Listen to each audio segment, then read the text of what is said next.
Hi everyone, this is Shriram Sharma, your biology teacher. आज हम लोग बात करेंगे ह्यूमन रिप्रोडक्शन में फीमेल के एक्सटर्नल जेनाइटल ऑर्गन की। क्या पढ़ेंगे? एक्सटर्नल जेनाइटल ऑर्गन, इसको एक्सटर्नल जेनिटेलिया कहते हैं। अब बात आती है ये एक्सटर्नल जेनाइटल ऑर्गन कौन से हैं, इसमें कौन कौन इंक्लूड होता है। जैसे काउंट होता है मॉन्स प्यूबिस, नाम बोलते जा रहा हूं, ध्यान से सुनिए। Mons pubis, clitoris, labia majora, labia minora. उसके बाद इसमें वाजाइनल ओपनिंग काउंट होती है, इसी में ओपन होता है आपका हाइमन।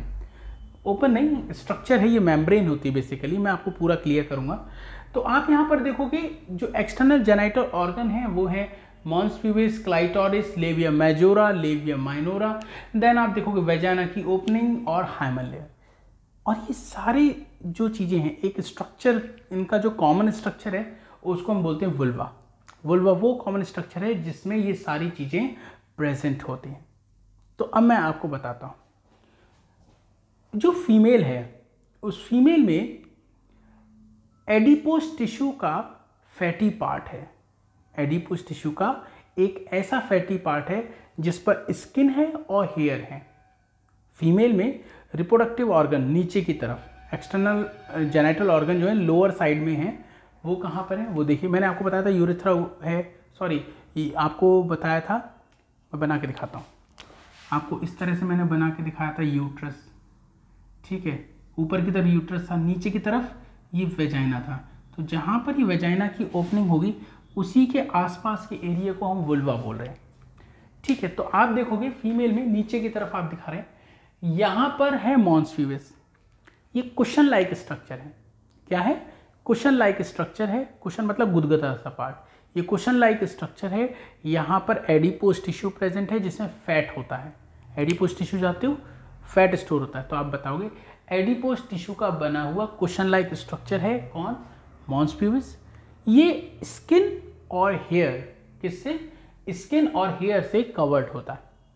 बात समझ में आई? फिर से बता दूं, सुन लीजिए।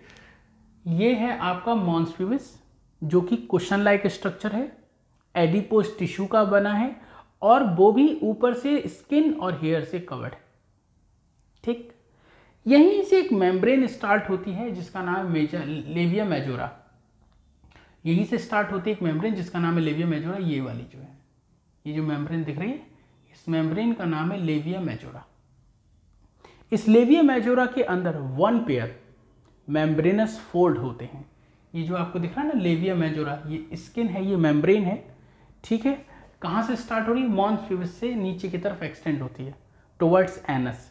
किधर की तरफ? एनस, जहाँ से हम फीसेस रिमूव करते हैं उसे एनस बोलते हैं। तो मॉन्स प्यूबिस से एक स्किन या मेम्ब्रेनस फोल्ड स्टार्ट होता है और वो टुवर्ड्स किधर जाता है? एनस की तरफ। तो लेबिया मेजोरा के अंदर आपको मिलेगा लेबिया माइनोरा और वन पेयर लेबिया माइनोरा होते हैं। तो ये जो अंदर वाले दिख रहे हैं, एक ये है इधर वाली साइड में, एक है एक इधर वाली साइड में, इसे बोलते हैं लेबिया माइनोरा। ये लेबिया माइनोरा कहाँ प्रेजेंट है? लेबिया मेजोरा के अंदर। जब आप लेबिया मेजोरा को हटाओगे तो लेबिया माइनोरा आपको दिखाई देगा। लेबिया माइनोरा एक इधर है एक इधर है, तो आप बताओगे वन पेयर मेम्ब्रेनस फोल्ड है, इसको लेबिया माइनोरा कहते हैं।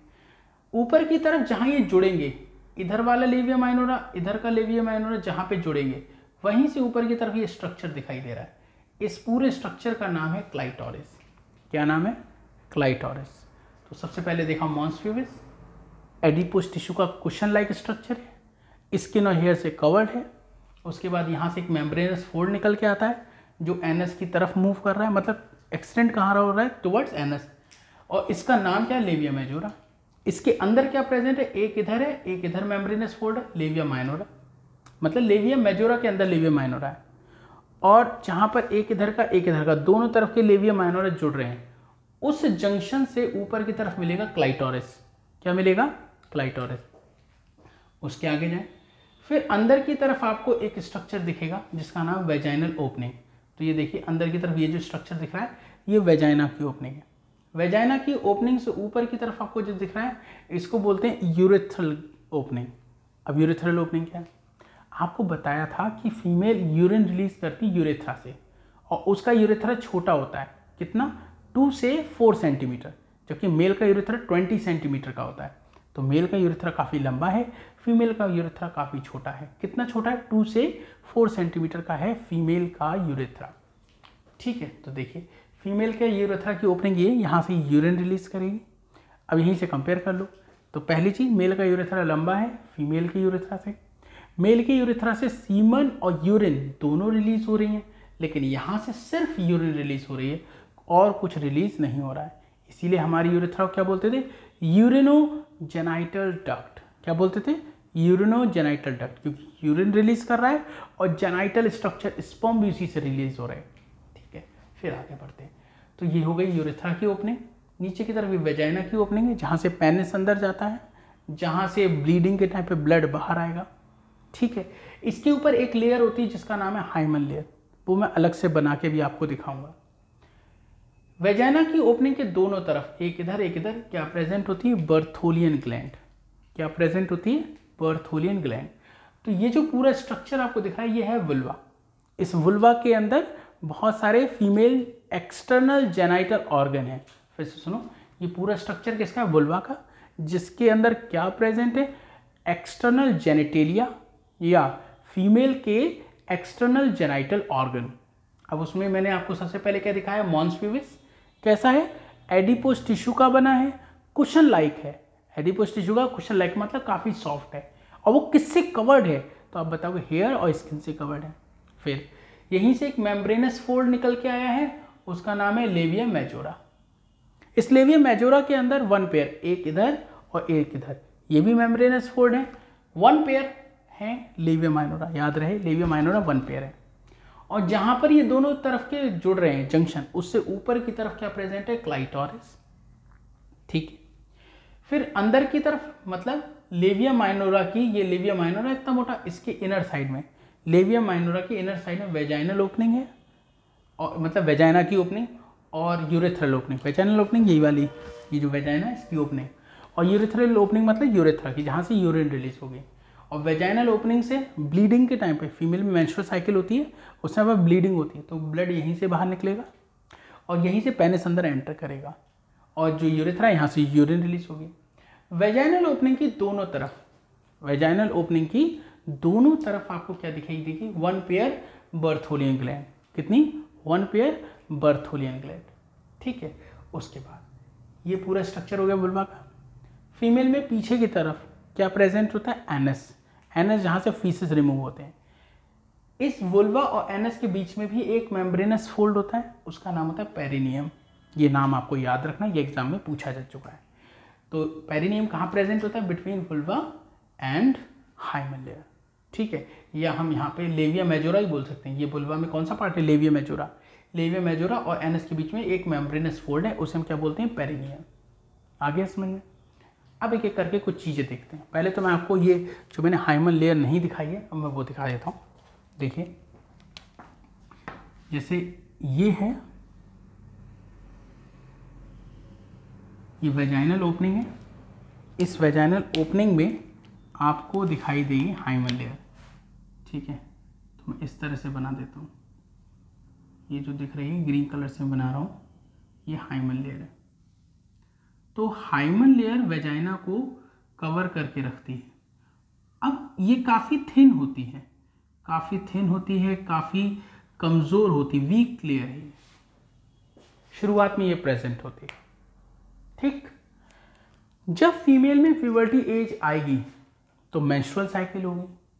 जब मेंस्ट्रुअल साइकिल होगी तो यूट्रस की जो इनर लेयर होती है, यूट्रस की इनर लेयर का नाम आपको क्या बताया था? एंडोमेट्रियम। वो एंडोमेट्रियम ब्रेक होती है।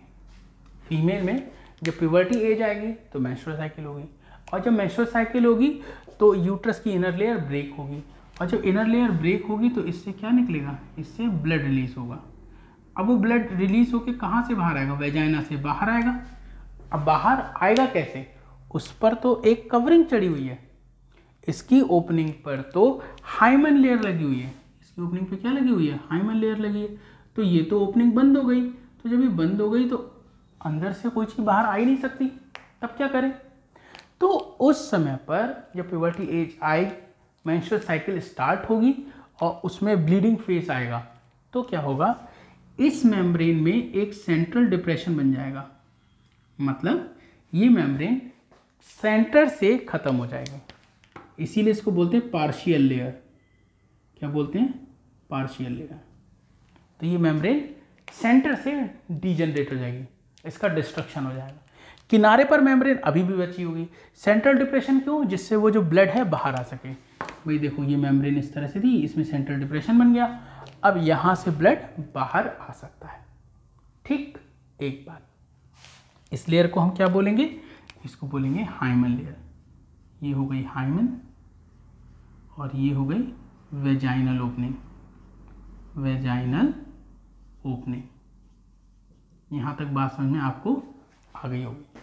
तो ये हाइमन लेयर है और ये वेजाइनल ओपनिंग है। हाइमन लेयर में सेंट्रल डिप्रेशन बन जाता है at the time of puberty, जब मेंस्ट्रुअल साइकिल स्टार्ट होगी।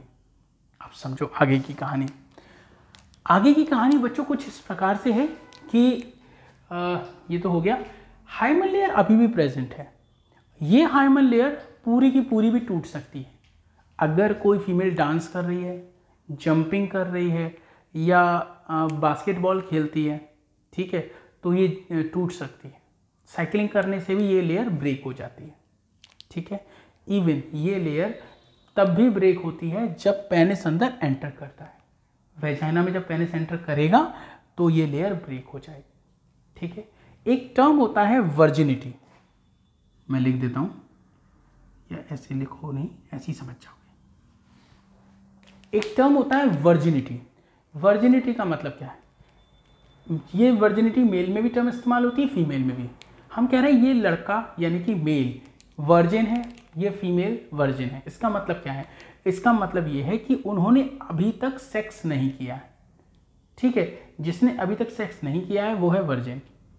अब यहाँ पर एक बात आती है कि अगर किसी फीमेल ने सेक्स नहीं किया है मतलब वो वर्जिन है, क्या उसका डिटर्मिनेशन हम हाइमन की प्रेजेंस से बोल सकते हैं? अभी जैसे मैंने कहा कि जब पेनिस अंदर एंटर करेगा तो ये हाइमन रप्चर हो जाएगी, ठीक है। तो क्या हम ऐसे कह सकते हैं कि अगर किसी में हाइमन लेयर नहीं है तो वो वर्जिन नहीं है? मतलब ये हुआ कि जब उसने सेक्स किया तो पेनिस अंदर गया, जब पेनिस अंदर गया तो हाइमन लेयर ब्रेक हो गई, ठीक है। और पेनिस अंदर गया इसका मतलब उसने सेक्स किया है, मतलब उसकी वर्जिनिटी लूज हो गई है, ठीक है। अब समझिए यहाँ पर एक मिथ है, उसको ख़त्म करना है, इसलिए मैं ये लाइन बता रहा हूँ। एक फीमेल वर्जिन है या नहीं है, क्या इसका डिटर्मिनेशन हम हाइमन लेयर की प्रेजेंस और एब्सेंस से बता सकते हैं? अगर हाइमन लेयर नहीं है तो क्या हम कह सकते हैं वर्जिन नहीं है? ऐसा नहीं है, क्योंकि हाइमन लेयर केवल पेनिस के अंदर जाने से, सेक्स करने से ही ब्रेक नहीं होती है। वो जंपिंग करने से, डांसिंग करने से, साइकिलिंग से, ठीक है, इन चीज़ों से भी रप्चर हो सकती है। अगर हाइमन लेयर है then she is definitely virgin, ठीक है ना। मतलब उसने कभी सेक्स किया ही नहीं है, मतलब कभी पेनिस अंदर गया ही नहीं है, तभी तो हाइमन लेयर प्रेजेंट है। क्योंकि अगर पेनिस एक बार भी चला गया हाइमन तो ब्रेक हो ही जानी है, ठीक है। अगर हाइमन है देन 100% वर्जिन। लेकिन अगर हाइमन लेयर नहीं है तो आप ये नहीं कह सकते वो वर्जिन नहीं है कि उसने सेक्स कर लिया है। अगर लोग ये मानते हैं, कई लोगों के फैमिली में डिस्प्यूट हो जाते थे पहले इस बात को लेके, अब तो अवेयरनेस आ गई है, इसीलिए स्कूल्स में, कॉलेजेस में सेक्स एजुकेशन कंपलसरी करी गई कि अगर किसी में हाइमन लेयर नहीं है तो आप ये कह दो उसने पहले सेक्स कर लिया है, मतलब वो वर्जिन नहीं है। तो ये कहना गलत होगा। उसका रीज़न ये है कि हाइमन लेयर केवल पेनिस के जाने से ही ब्रेक नहीं होती है, उसके अदर रीज़न भी होते हैं, cycling, gymnastic, dance, volleyball, playing वाले मतलब गेम्स प्ले कर रहे हैं हम लोग कई सारे, तो उस केस में भी रप्चर हो जाती है। तो अगर हाइमन है देन 100% वर्जिन, लेकिन हाइमन नहीं है तो हम नहीं कह सकते वर्जिन नहीं है, ठीक है। ये एक मिथ था कि अगर किसी में हाइमन नहीं है तो वर्जिन नहीं है, तो उस केस में फैमिली डिस्प्यूट होते थे, ठीक है। तो ये हाइमन का मैंने केस बता दिया। अब यहाँ पे क्लाइटोरिस की एक बात, क्लाइटोरिस में इरेक्टाइल टिश्यू प्रेजेंट होते हैं। जैसे पेनिस में कॉर्पोरा कैवर्नोसा पढ़ाया था, कॉर्पस स्पॉन्जियोसम पढ़ाया था, उसमें इरेक्टाइल टिश्यू थे जिसकी वजह से पेनिस में इरेक्शन कंडीशन आती थी, हार्डनेस डेवलप होती थी। ऐसे ही यहाँ पर भी इरेक्टाइल टिश्यू होते हैं, ठीक। अब यहाँ पे 3 तरह के क्वेश्चन पेनिस से मेल के रिप्रोडक्टिव सिस्टम से कंपेयर कर रहे हैं। इनमें से कौन है जो पेनिस के होमोलोगस है? Answer clitoris. इनमें से कौन है जो स्क्रोटम के होमोलोगस है? तो लेविया मेजोरा। इनमें से कौन है जो कॉपर्स ग्लैंड के होमोलोगस है? तो आंसर क्या बताओगे? बर्थोलियन ग्लैंड। यहां तक बात समझ में आ गई? तो यहां पर हमने कई सारे स्ट्रक्चर्स देख लिए। आई होप यहां तक हमें समझ में आ गया होगा। इसके आगे हम नेक्स्ट वीडियो में देखेंगे। थैंक यू सो मच बच्चों। Bye bye, take care, have a nice day.